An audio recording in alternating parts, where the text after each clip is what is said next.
Hey folks, so I'm looking to retopologize this model that I've been working on. I'm in ZBrush here. I've been working on this character for some time.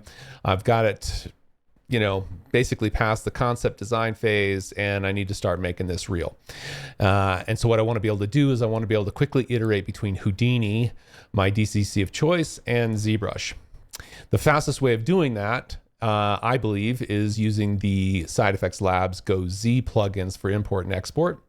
But there's some confusion around how to use that, and I kind of wanted to address that in this video. A lot of the confusion stems from the fact that Houdini a lot of times doesn't show up in your GoZ list of apps. So if you go up to Preferences and you go to like Update All Paths, you won't see Houdini. You may see it, and you may not. It depends. I haven't quite figured out what the magic there is, but it's, for me, Houdini isn't listed. So I'm just saying, hey, nothing's installed. So I've got no GoZ apps in here. And at the end of the day, the most important thing to remember about all that is it doesn't matter if you're using Houdini. What matters is you go over to Houdini and you make sure you've got the SideFX Labs shelf set installed, right? And then you just click Start GoZ. Now ZBrush needs to be running. Clearly Houdini needs to be running, and then it'll start it up. Now for me, it's already running. Okay, great. So now the actual connection between Houdini and ZBrush is already established. It's there. So there's no worries about that. Now, here's where the other part of the GoZ workflow slows down for folks.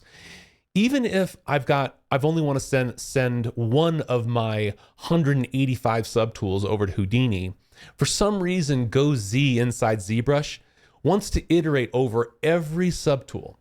And when you have a large model like this, that takes too long. It's just not practical. I could send this entire model by hitting the All button over to Houdini, but that's just not practical either. I don't need to do that. What I need to do is I want to work on, let's say, these knee pads. I want to retopologize those by sending them over to Houdini to do some things, and then I want to send them back. But I don't want to sit here and watch ZBrush iterate through all my subtools. So I think the fastest way to deal with this is basically copy the subtool you want to send over to Houdini. So Control-Shift-C for me, so copy.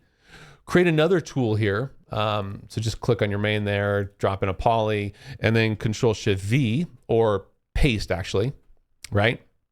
And then I've got the subtool that I want to retopologize right here inside a very small tool. And then I click GoZ, okay? And that's already done.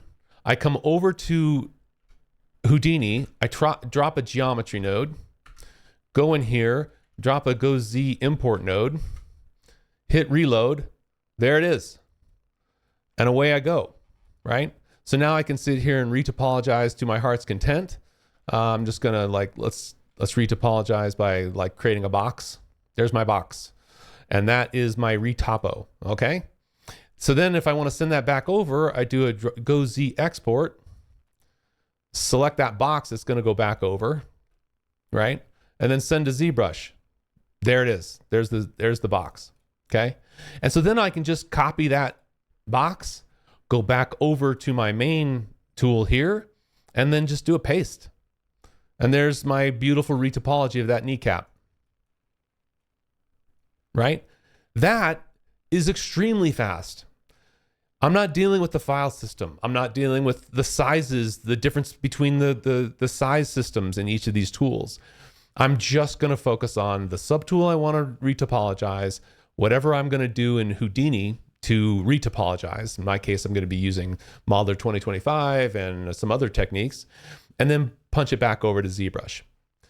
That workflow is one of the fastest I've seen, and not to toot my own horn because it has nothing to do with how I'm using it. It's that SideFX Labs Houdini GoZ plugin is just really nice. And then once you take that ZBrush iteration of all the subtools out of the mix by copying the subtool that you want into the other tool, into a smaller tool, then you're cooking with gas. Okay? Hope that all makes sense. Wish me luck on retopologizing this thing. I think I might actually show some of the process here in some future videos of how I'm going to attack this guy. I think the first thing that I'm going to do is delete this cube. All right. Talk to you soon.